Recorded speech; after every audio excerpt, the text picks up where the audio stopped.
Sa launching na kanyang tell-all book sa isang hotel sa Pasig City, ay idinitalya ni dating Executive Secretary Vic Rodriguez ang mga sinapit niya sa kamay ng mga Marcos sa 79 na araw niyang pagsisilbi sa gabinete. Si Rodriguez ay malapit na kaibigan na nagsilbing Chief of Staff at Chief Strategist ni Marcos Jr. noong 2022 elections. Siya rin ang abogado ni Marcos Jr. sa electoral protest laban kay Vice President Leni Robredo noong 2016. Mga panahon na walang kakampi ang pamilya Marcos matapos matalo sa VP race. Sa kanyang libro na inakda ng veteranong manunulat na si Jerry Lirio ay inilahad ni Rodriguez kung paano nagkaroon ng lamat ang samahan nila ni First Lady Liza Araneta Marcos. Lalo na't may mga gusto raw ipasok si Araneta Marcos sa revenue generating ng mga tanggapan gaya ng Bureau of Customs, BIR, PAGCOR at PCSO. Pati na ang pagpapatawag ni Araneta Marcos ng meeting sa Malacanang sa mga gabinete. Kwento ni Rodriguez na mistulang pinasusunod siya ng unang ginang gayong wala naman daw itong mandato sa taong bayan.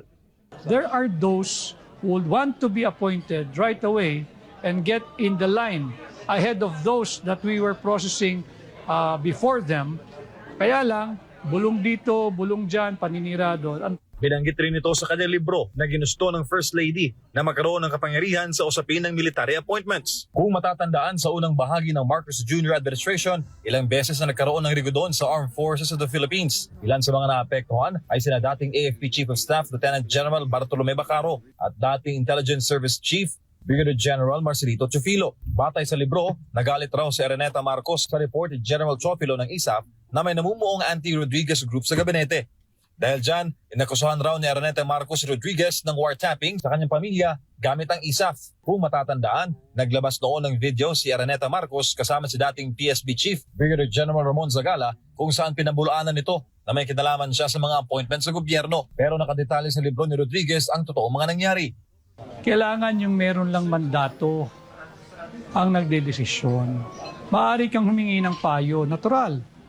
At maaari kang humingi ng wisdom, legal or non-legal advice. But at the end of the day, it's the call of the one who was elected into office as president and no one else. Dahil sa mga issue sa kanila ng First Lady, ay napilitan raw mag-resign si Rodriguez bilang ES kahit may alok sa kanya na maging Presidential Chief of Staff. Samantala, natanong naman si Rodriguez kung naniniwala ba siya na ang First Lady na at hindi ang Pangulo ang nagpapatakbo sa bansa.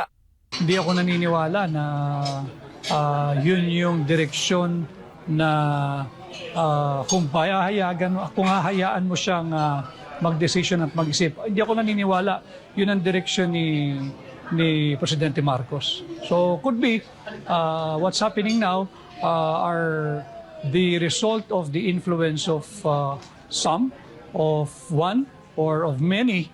Sinagot ni Rodriguez ang tanong, dapat na bang mag-resign sa pwesto si Marcos Jr. Sa kabila ito na matinding pressure mula sa publiko sa Maisog Peace Rally na ginaganap sa iba't ibang bahagi ng bansa at sa buong mundo. Ferdinand Marcos Sr., for all his many shortcomings, meron din siyang objectively, I'm looking at him. Nung dulo na, February of 1986, nung sinabihan siyang cut and cut clean, doon mo makikita, sablay-sablay na, in shambles na ang ating bansa, yet he cut and cut clean, he stepped down. Dahil nasiisip niya siguro na hindi na siya mabuti sa Pilipino.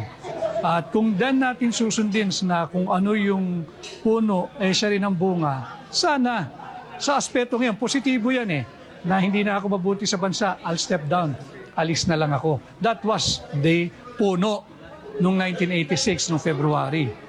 We'll see if the bunga on that positive appreciation of things will step up and do the supreme sacrifice and follow the footstep of the Father. Para sa Diyos sa Pilipinas kong mahal, MJ Mondeja.